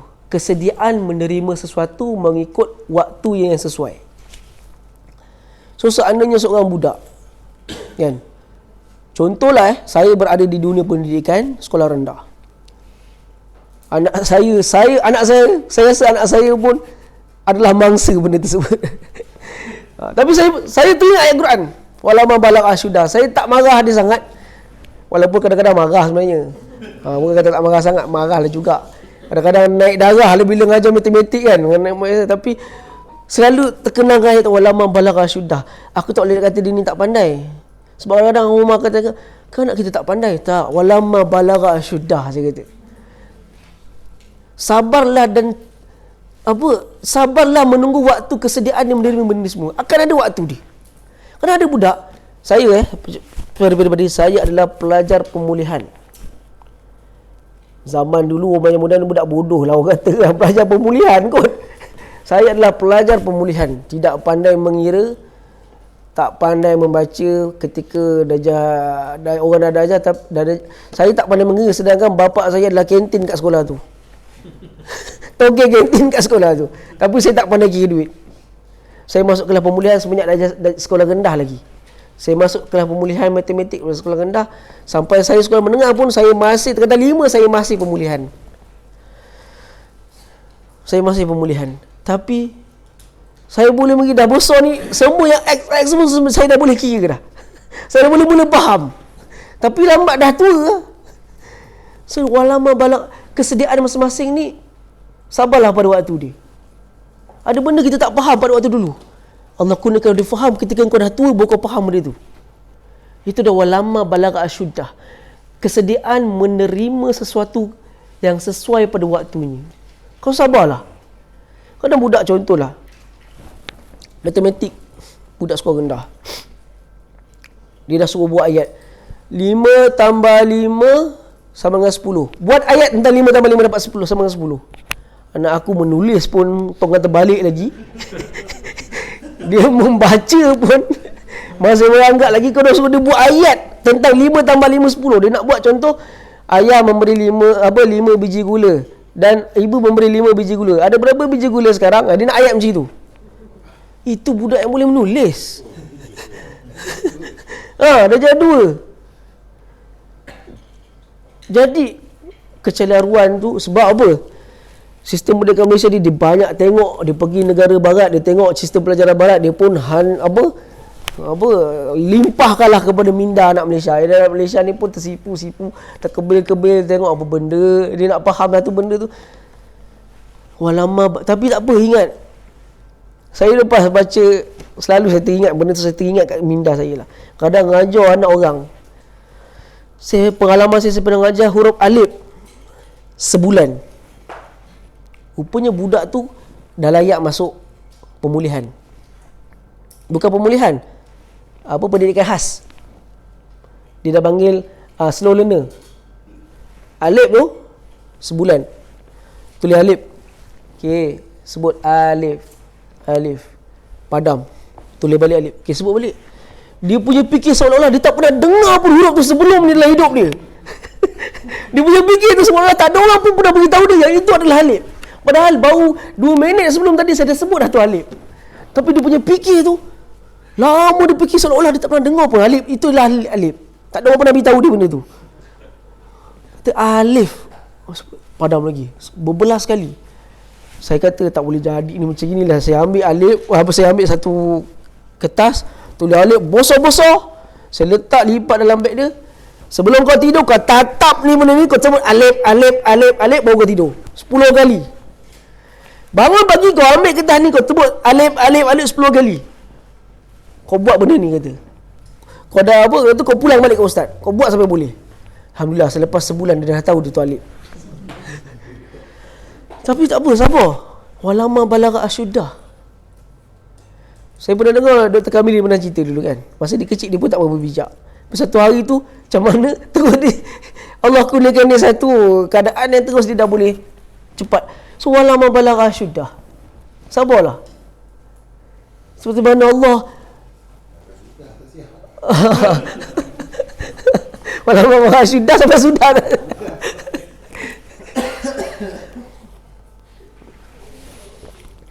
Hukman wa ilma.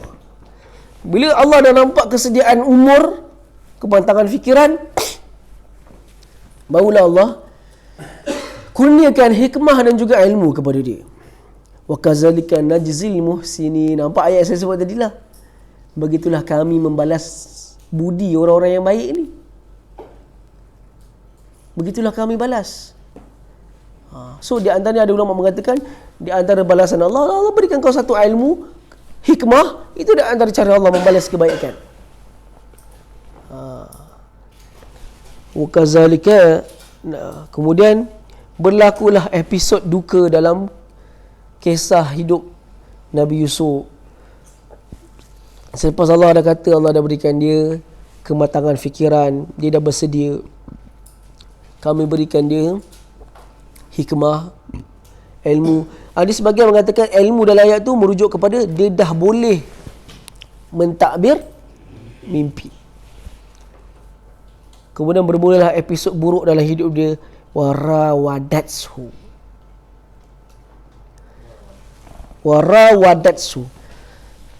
allati huwa fi baitiha. Nampak ayat Quran ni, oh ya Allah, terasa ayat ni. Warawadatsu, perkataan rawadatsu ada alif tak? Ha? Rawadatsu ada alif tak? Ha? Ada alif lah. Sebenarnya ada alif. Tapi kalau ikut Rasul Usmani, alif tu dia tak letakkan alif sebatang lah. Dia letak alif yang calik tu. Sebenarnya ada alif. Rawadatsu ada alif. Alif tu maksud dia. Alif tu ada maksud sesuatu perkataan, bukan semua juga, tapi dia kena baca bahasa Arab baru tahu benda ni. Warawadatsu, budak-budak ni belajar bahasa Arab bang? Belum Kalau tak nak cerita juga. Okey, kalau dia dah belajar, kalau cerita paling kurang dia boleh faham juga kan. Warawadatsu, alif tu bukan saja tu. Di atas apa? Kalau tak ada alif, dia jadi rawada. Rawada ni goda. Goda. Diorang terjemah goda tak kat situ? Ya? Memujuk. Orang lain? Berkehendak. Okey, berkehendak. Lagi? Menggoda. Ada satu menggoda. Alif pada perkataan tu, kalau tak ada alif, rawada ni menggoda je. Tapi dalam perkataan ada alif. Ra wadatsu. Mana-mana perkataan kalau ditambah alif pada selepas fa fa'il dipanggil, ra tu huruf asal. Huruf asal. Waw asal, dal asal. Alif tambah. Seandainya ditambah alif pada selepas huruf asal pertama, dia selalu akan membawa maksud bersungguh-sungguh. Bermakna isteri Aziz tu dah banyak kali cubaan menggoda dia. Dah banyak kali cubaan untuk menggoda dia. Dari mana saya tahu? Alif tadi lah. Sebab apa kata rawadat. Berbeza dengan rawada. Rawada lain, rawada lain. Okey. Dia dah banyak kali cuba menggoda Nabi Allah Yusuf ni. Tapi ayat Quran Allah guna perkataan allati huwa fi baitiha. Cantik ayat ni. Kita kalau saya terjemah macam ni. Dan menggoda. Jadi ayat tengah terbalik kalau saya terjemah ni. Dan menggoda dia perempuan yang mana Yusuf berada di rumahnya. Kenapa dalam ayat ini? Padahal senang je. Ayat sebelum Allah sebut apa? Imra'atul Aziz. Isteri Aziz. Kenapa dia tak sebut isteri Aziz? Sebab menggoda ni ialah perbuatan buruk. So dia sorok nama. Dia tak nak tunjuk. Cakap ayat Quran menunjukkan nak cakap benda dosa pun berlapiklah sikit. Jaga maruah dia. Sebab apa? Dia goda tu pun di atas perasaan seorang manusia biasa. Bila nampak orang yang handsome. Warawadatsu allati huwa fi baitiha. Allah berlapik tu. Padahal boleh semua kan. Menggoda dia adalah isteri Aziz. Tak, Allah tak sebut perkataan isteri Aziz. Allah sebut allati. Allati ni dipanggil sebagai ismun mubham. Kata nama tak tahu siapa. Umum. Umum. Bukan tak tahu, tapi kita tahu. Kita kata umum lah. Umum boleh jadi dia, boleh jadi dia, betul tak? So dia kata, dan dia pun digoda oleh tuan rumah yang dia duduk tu. Isteri dia. Isteri pada tuan rumah. So dia memberi kita satu nilai. Ini pun di antara cara menghormati manusia lain walaupun seorang yang berdosa. Walaupun seorang yang berdosa. Nak sebut di antara mungkin kita boleh sebut, tapi atas akhlak menjaga aib kepada orang. Kerana kita kena tahu Nabi SAW sebut dalam hadis apa? Kullu bani Adam khata'in. Setiap anak Adam itu boleh melakukan kesalahan. Tapi Nabi sebut apa hari selepas tu? Wa khairul khata'in at-tawwabun. Sebaik-baik orang yang buat dosa. Nampak? Orang buat dosa pun Nabi panggil baik. Sebaik-baik orang buat dosa adalah orang yang bertaubat. Bermakna orang yang buat dosa ni first kali kena jaga hak dia, aib dia jangan disebarkan. Sebagaimana Al-Quran mengisyaratkan kepada kita, digunakan kata nama umum allati, yang sahaja. Allati ni yang ni maksud dia. Yang apa yang? Mana tahu? So dia sembunyikan. An nafsihi. An. Okey, dia orang terjemah apa? Saya nak dengar yang dia orang terjemah apa kalau yang terjemah di situ. Daripada awal. Dan siapa-siapa boleh volunteer bacakan satu. Dan ya? Dan menggodalah perempuan yang dia Yusuf tinggal di rumahnya perempuan itu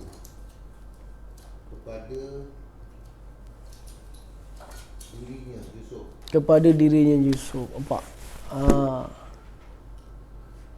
Okey. Dalam ayat tu ada guna perkataan an. Betul tak? Ada an kan? Fairuz, an dia terjemah apa situ? Daripada ke? Pada. Kepada. Okey, kepada. Tepat bagi saya. Kalau disebut kepada, okey, masih betul.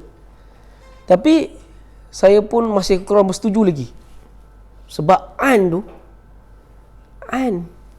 di antara makna an adalah al-mubaadah ataupun al-mujawazah. Bermakna apa? Setiap benda yang menunjukkan menjauhkan diri, dia orang gunakan an.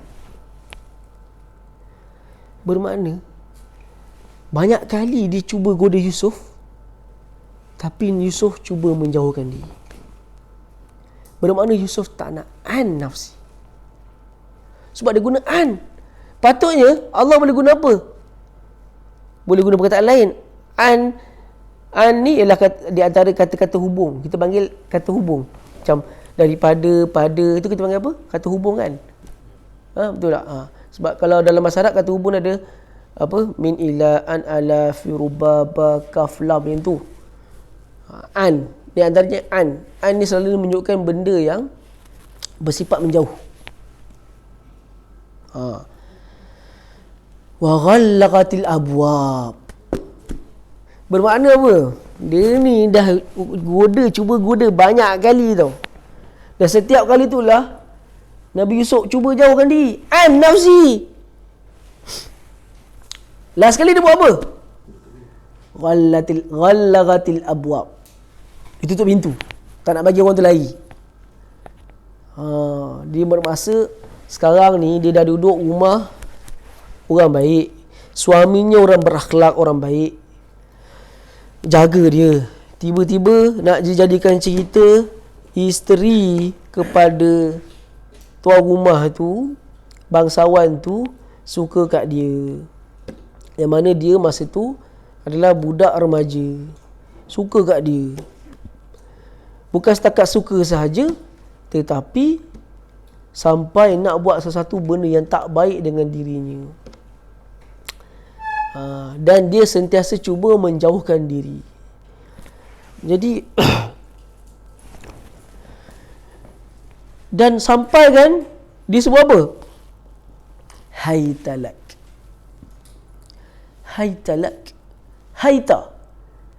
Haita ni jadi dua. Kalau kita panggil orang suruh datang sini, kita kata ta'al, mari sini.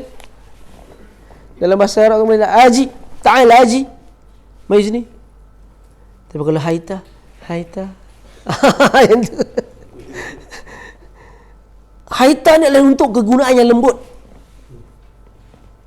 Dia seolah-olah dia punya lembut dia haitalak. Dia tak guna perkataan yang saya sebut-sebut tadi. Itu semua jenis Kim, sini. Kim, sini. Tapi kalau Kim, sini Kim. Ada lain tu. Haita. Perkataan haita tu sebenarnya digunakan untuk dalam keadaan memang mood menggoda dah. Kita tak rasa sebab kita bukan orang Arab. Kalau orang Arab kita sebut haitalak. Yang faham bahasa Arab menggigil lah. Mana panggil haitalak. Bahkan kalau kita cakap dengan Arab, kalau kita cakap dengan Arab lah contoh kan, ke budak ke apa, kalau kita dia kata haita, dia dah rasa itu adalah satu, dia panggil apa dalam bahasa Inggeris? Harassment. Dia dah rasa tu sexual harassment lah. Sebab haitan ni memang untuk panggilan lembut, menggoda. Bukan lembut, maksudnya menggoda. Dia beza panggil, "Dek, mari sini, Dek." Kan? "Dek, mari sini, cuba duduk sebelah abang ni." Itu dah lain dah. So, haitan ni memang dia dah masuk sexual intercourse. Dalam keadaan yang mood menggoda, haita. Dan dalam sebahagian tafsir mengatakan memang isteri Aziz ni merupakan wanita yang cantik. Sebab apa? Isteri Aziz ni, isteri dia ni, dia ada persatuan dia, betul tak? Siapa kalau dah baca cerita ni sampai habis, dia tahu isteri dia ni ada persatuan.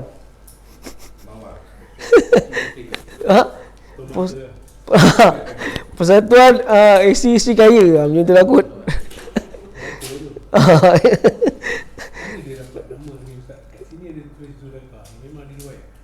Situ ada tulis Zulaikha ke? Ada dalam tafsir. Terjemahan ada. Memang ada riwayat sahih atau Israel? Okey, Israiliyat. Tetapi Israiliyat tersebut tak boleh terima bulat-bulat, tak boleh tolak bulat-bulat. Nama sekadar nama kan, macam kita sebut. Penting kan nak tahu nama dia siapa? Penting tak? Tak penting. Penting tak tahu Aziz tu siapa nama dia? Tak penting. Kisah ni yang lebih penting.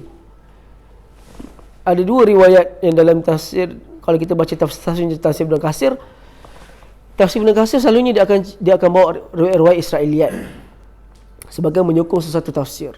Kenapa dia boleh bawa Israiliyat? Sebab itu je ada. So dia ambil lah. Antaranya dia akan guna sebut Zulaikha ataupun Zilaikha ataupun Zalaikha. Ada yang sebut Zalikha. Satu lagi nama Ra'il ataupun Ra'il. Ada dua ya, Ra'il ataupun Ra'il. Satu ya je, Ra'il, Ra'il.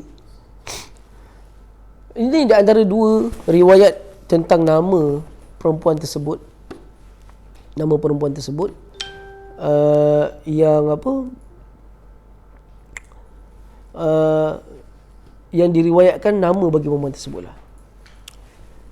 Tapi sebenarnya saya tak tahu. Mungkin kalau tuan-tuan tahu, tuan-tuan beritahu saya lah. Saya pun tak tahu. Sebab kebanyakan saya tengok apa nama, kad jemputan kahwin, dia bagi satu pantun apa entah.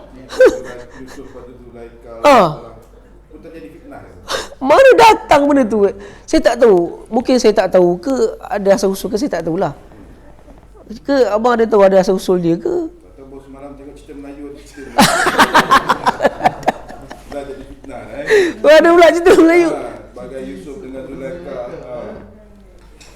Okey, so mungkin itulah asalnya lah kot. Dia maksudnya macam Romeo Juliet lah. Maksudnya cinta lah, cinta kan. Tema cintanya dia bagaikan Yusuf. Kalau itu kena tukar Zulaikha pada Yusuf. Betul. Kita kena bangkang. Tak, masalahnya macam mana Yusuf dengan Zulaikha? Kadang Zulaikha tu kan bini orang. Itu yang saya cakap tadi, kena jadi fitnah ni. Betul. So kadang saya terbaca, kata ada apa pasal ke? Kita tak tahu dari mana asalnya. Kita takut ada mana-mana asal pemahaman orang Melayu ke apa ke kan. So kita katakan, Kau nanti kalau kahwin lagi jangan tulis.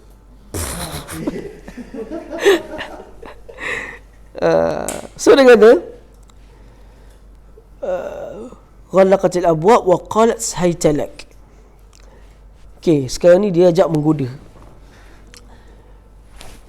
Tapi keluarnya perkataan daripada seorang lelaki yang saleh, yang takutkan Allah. Dia berkata apa? Qala ma'azallah. Dia pun berkata apa? Ma'azallah. Aku minta berlindung kepada Allah daripada godaan ini. Dia minta berlindung. So, cerita dia, innahu rabbi ahsana maswai. Dia kata innahu la yuflihuz zalimun. Ini yang disebut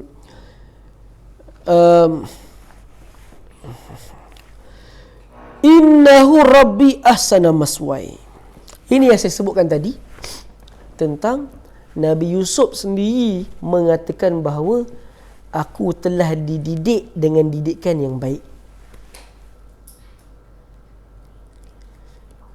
Aku telah dididik dengan didikan yang baik. Mengaku kau telah dididik dengan baik adalah satu perkataan yang boleh disebut ketika mana orang ajak kau buat jahat. Contoh, Mirza, Abah Razi tak nampak ni, jom kita pergi tempat lain, kita pergi isap rokok jom kat belakang. Contoh, Mirza bukan macam tu. Contoh, Mirza balas kat dia, jangan, aku telah dididik dengan didikan yang baik. Mak ayah aku dah didik aku dengan didikan baik. Orang-orang sekeliling aku, orang-orang soleh semua dah didik aku dengan didikan yang baik. Kau jangan ajak aku buat didikan yang salah. Tak lama beria pula kau. Kau tak sporting lah kau ni. Tak apa. Itu adalah kata-kata seorang lelaki yang berpendirian tegas. Dia kata, aku telah dididik dengan didikan yang baik. Mak ayah aku dah ajar aku dengan cara yang baik. Tapi dekat sini sebut, innahu rabbi, sesungguhnya Tuhanku. Ahsana maswai. Dia kalau situ terjemah apa? Ya? Dengan sebaik-baiknya. Nabi SAW sebut dalam sebuah hadis riwayat Bukhari dan Muslim, sab'atun yuzilluhumullahu yaumal qiyamah yaumal la zilla illa zilluh.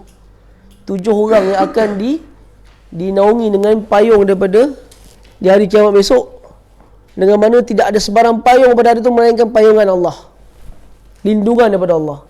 Di antaranya seorang lelaki yang digoda oleh imra'atun zatu mansabin wa jamal, seorang perempuan yang cantik dan berpangkat, menggoda dia boleh sebut apa? Inni akhafullah, jaga-jagalah, sesungguhnya aku ini takutkan Allah. Betapa pupusnya seorang lelaki. Contoh kita kata, ini benda banyak berlaku lah di sekeliling saya tengok, yang mana mak ayah dia telah didik dia dengan didikan yang baik, dan dia lepaskan anak dia waktu zaman belajar pergi ke KL seorang diri. Sampai ke KL, ditakdirkan Allah berkawan dengan kawan-kawan yang tak baik. Kawan-kawan yang tak baik, maka dia akan bercampur dengan kalangan orang yang tak baik, walaupun asalnya dia telah dididik dengan didikan yang baik. So akhirnya berlakulah fitnah-fitnah macam gini. Ada fitnah tu fitnah dengan perempuan yang tak baik, berkenalan dengan perempuan yang tak baik, kemudian dan macam-macam benda yang tak baik akan berlaku. So macam mana, apakah solutionnya bagi perkara-perkara begini? Kalau orang tanya pendapat saya lah benda-benda macam ini, saya peribadi, saya tak nampak sebarang solution. Saya lah, kalau orang lain saya tak tahulah, cuma kalau tanya saya lah, saya tak nampak sebarang solution melainkan solution itu datang daripada Quran.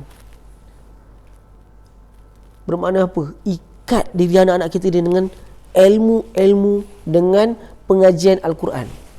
Saya tengok ada seorang, beberapa orang yang saya kenal, dia sentiasa call anak dia, guru besar saya lah sekolah, dia akan call anak-anak dia, dia akan bagi tazkirah apa yang saya ajar dia. Dia masuk kelas saya, dia tulis semua yang saya ajar. Dia masuk tadabbur juga kelas, dia tulis. Dia call anak dia, seorang-seorang, 3 orang, 3-3 dia call. Ni mak nak cerita ni, tadi belajar tadabbur, kau buka sekarang ayat ni. Ikat dia dengan ilmu macam itu. Walau di mana pun dia berada, dia tetap ikat anak dia dengan ilmu tu. Seandainya dia dalam satu golongan yang tak baik, so hati dia masih Allah pelihara lagi. Kita kena yakin benda tu, kerana dengan pengajian Al-Quran tu lah yang dapat menjaga hati dia daripada terjerumus ke dalam benda yang tak baik. Sebab apa? Mak bapak kena yakin. Sebab itu yang Allah disebut dalam Quran. Orang yang jadi baik, Allah akan balas dengan balasan yang baik. Begitulah didikan yang Allah beri melalui wahyu kepada Nabi Allah Yusuf. Dia sebut apa? Ma'azallah. Dia dah berdua. Perempuan ni ada pangkat, ada kecantikan. Ajak dia buat benda yang tak baik. Belum 99.9% lelaki belum tentu dapat selamat daripada benda ni. Untuk nak mengatakan ma'azallah. Jangan pula dia ma'azallah. Tapi ma'azallah betul-betul tegas. Ma'azallah. Yang berani tegas sebut benda itu. Kerana seorang lelaki yang sejati, dengar Mirza, seorang lelaki yang sejati adalah berpendirian tegas.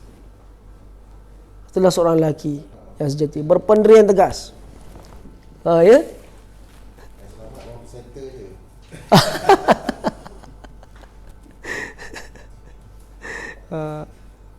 So kita katakan macam saya tengok macam saya sebutkan tadi, ada beberapa orang di jenis masih lagi tu yang saya kata, selalu saya sebut kebaikan Al-Quran perlu disebarkan. So dia antara orang yang buat, dia selalu call anak-anak dia akan cerita pasal benda yang dia belajar, dia cerita pada anak-anak dia. Dia tulis semua benda yang dia belajar, semua dia cerita pada anak-anak dia. Dia ikat anak dia dengan ilmu. Itu yang Nabi SAW sebut dalam hadis Bukhari. Ikat anak-anak kita dengan ilmu pada waktu fitnah Dajjal. Lalu kita biarkan dia terlepas daripada sebarang majlis-majlis ilmu, tu hati dia liar. Ikat dia dengan majlis ilmu.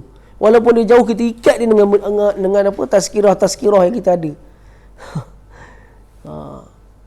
Jadi sehingga dia boleh sebut ma'azallah, inni akhafullah juga, inni akhafullah ma'azallah.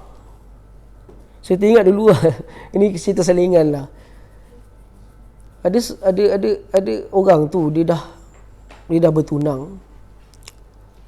Patut tunang ni dalam apa, ilmuan syarak mengatakan kalau dalam fasa tunang itulah orang tu dah boleh berkenalan lah, kan.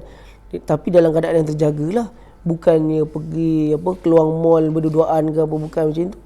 Maksudnya kalau contoh di SMS ke, atau waktu tu zaman tu SMS lah, zaman saya dengan kawan saya tu SMS. Dia dah bertunang, dia nak berkenalan dengan perempuan tu memang orang kata apa, muhtajabah lah, muhtajibah, memang pakai hijab, pakai purdah apa semua. Patutnya waktu tu dah fasa berkenalan, tak ada masalah lah. Cuma bila dia nak berkenalan dengan perempuan tu balas apa? Inni akhafullah, sesungguhnya aku takutkan Allah. Tak boleh berkenalan. Sebab dia dah balaskan lagi tu, sesungguhnya aku takutkan Allah. Bukan, sebenarnya boleh, tapi dalam keadaan yang terjaga dalam syarak lah. Tak boleh cerita benda berlebihan setakat nak tanya pasal keluarga nak. Sebab Nabi SAW sendiri pun tak bagi orang tu kahwin tanpa melihat dan berkenalan dengan perempuan tu. Nabi SAW pernah sebut pada seorang sahabat, dia nak kahwin tapi Nabi kata, kau dah tengok dia? Belum tengok. Unzur ilaiha fa inna fi a'yunil ansari syai'un. Nabi kata, kau pergi tengok dia, kerana sesungguhnya pada mata wanita Ansar ni terdapat kecantikan. Nabi suruh pergi tengok. Bukan kahwin buta je, bila dah kahwin menyesal. Beras. Kata, lama aku ingat kan paling kurang apa, Nora Danish kali lah. Sebab kecantikan subjektif, kan. So dia kena tengok dulu. So itu fasa kena. So kena, tu kita kata hikmah tadi tu. Kena melihat ke dalam keadaan yang sesuai. Dan mengatakan apa? Innahu la yuflihuz zalimun. Sesungguhnya orang yang zalim ni tidak akan, okey, dia orang terjemah apa? Semua sebut tidak akan berjaya.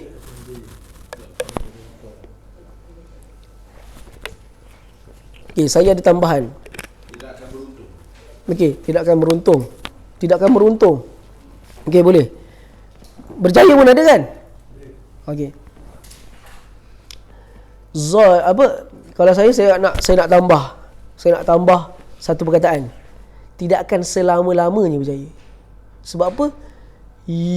Yuflihu datang dalam bentuk fi'il mudhari'. Fi'il mudhari' menunjukkan apa? Benda yang sentiasa.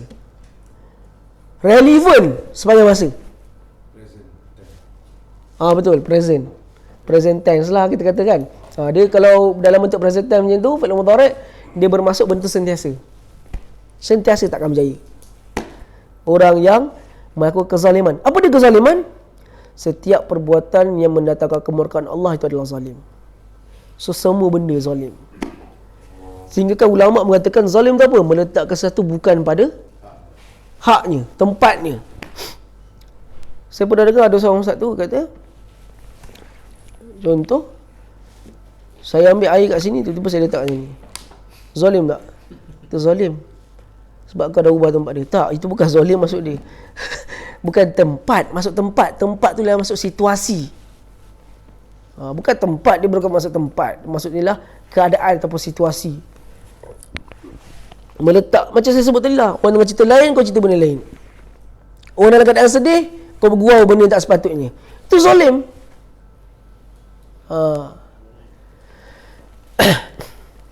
So yang tu kita katakan, sesungguhnya orang yang zalim ni takkan berjaya. Takkan berjaya apa? So banyak tafsiran ni. Takkan berjaya kalau di sudut di dunia, takkan berjaya mendapat apa-apa pengiktirafan manusia, dapat apa-apa sokongan orang lain, yang sokongan orang yang beriman, dia takkan berjaya. Perbuatan dia tidak akan mendapat sokongan orang yang beriman, takkan berjaya. Ataupun apa yang dia kelicikkan ataupun perancangan jahat yang dia cuba buat pun tak akan berjaya. La yuflihuz zalimun. So dalam bab ni dia memberikan tahu kita tahu satu benda. Apa dia? Anak-anak ni, anak-anak diri kita sendiri, bila kita berhadapan dengan fitnah-fitnah manusia, fitnah-fitnah manusia, kita kena ada, kita semua, ini hasil tadabbur yang saya pada diri saya, kita semua mesti ada magical words kita dalam menghadapi sesuatu benda yang berlaku dalam kehidupan kita. Contoh macam tadi, orang nak goda kita, kena ada satu magical words yang kita mampu sebut untuk nak sedarkan diri kita, aku tak boleh buat benda itu. Apa dia? Ma'azallah, ma'azallah. Magical words itu adalah sifat orang yang beriman. Kau kena ada satu magical words. Contoh, apa contoh magical words lagi? Sesungguhnya takkan berjaya selama-lamanya orang yang zalim. Maksudnya apa? Magical words tu penting untuk apa? Ada tak Nabi Yusuf menyebut magical words tersebut? Sebab apa dia sebut benda ni? Nak sedarkan diri dia bahawa kau ni siapa? Kau ni Nabi Allah. Bila ada macam ni, kau tak patut buat benda zalim ni. So begitu juga kita anak-anak Mirza, ada magical words tak?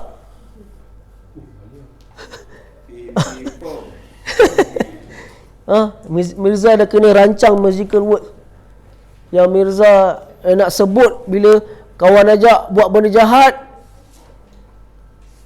Dah besar nanti diuji dengan fitnah perempuan, ada benda magical word kau nak sebut untuk kau nak beritahu pada diri kau, aku tak boleh buat benda ni.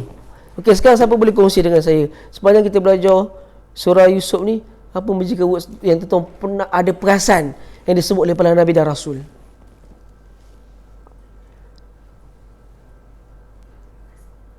Apa antaranya? Kalau kita tengok pattern ayat Quran, para Nabi Rasul ada benda-benda ni. Betul tak? Dia akan sebut satu benda, sama ada dia nak menyedarkan orang di depan dia atau dia nak sedarkan diri dia sendiri. So kita kena ada benda ni. Contoh, kita dah kena fikir apakah ini tadabbur. Kau kena plan nak jadi orang baik. Jadi orang baik kena plan, jadi orang jahat tak payah plan tak apa. Nak buat benda jahat pun kena plan, nak buat benda baik pun kena plan. Kita katakan sekarang ni tadabbur adalah macam selalu saya sebut, merancang bagaimana kau nak jadi baik dengan ayat Quran yang telah kau faham dan kau belajar. So kau kena plan. Apa magical words yang aku nak sebut? Tadi macam abang sebut tadi pada ni, walamma balagha syuddah. Itu magical words dia. Bila nak marah anak ni, anak tak pandai-pandai ni, walamma balagha asyuddah atainahu ilman hukman wa ilma. Sabarlah. Itu magical word dia. Sabarkan diri dia. Ayat Quran tu dia boleh sebut supaya diri dia ni sabar. So kita kena ada magical words. Nak buat benda ni, tak boleh buat. Aku ni tadabbur Quran kot. Aku belajar Quran. Aku buat benda ni. Apa benda aku ni? Kabura maqtan innallaha an taqulu ma la taf'alun. Satu benda yang sangat besar dosanya bila kau an taqulu ma la taf'alun. Kau menyebut benda yang kau tak buat pun. Cakap je konon pergi kelas tadabbur, tapi bila berhadapan dengan sesuatu, tak apa boleh lah. Tak apalah, boleh lah. Tapi bagi orang yang ni tegas. Ada perempuan cantik, ma'azallah. 2 magical word tersebut, ma'azallah. Ya Allah, aku berlindung. Inna rabbi ahsana maswai. Aku ni dah dididik dengan didikan yang baik kot. Ingatlah, orang yang zalim takkan percaya. Kau kena ingat benda tu esok, kau kena ingat. Itu bila berhadapan dengan benda-benda godaan nafsu. Nak buat sesuatu, ya Allah, apa benda laku ni kan benda dosa ni, ya Allah. Ma'azallah, ni dosa ni. Apa benda aku nak buat ni? Itu dia. Magical words mesti datang dari Al-Quran. Supaya dia menyedarkan diri kau bahawa kau tak boleh buat benda ni. Mirza, dah ada belum? Ustaz nak minggu depan dah ada.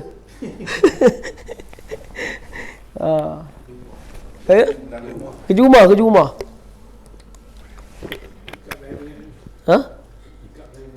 Pick up line. Okey, setakat itu saja kita berhenti pada ayat 23. Sikitlah kita masuk seperti biasa. 2 interaksi kita, kelas kita. Okey, kita mula bismillah. Orang kata keberkatan tu datang daripada kanan.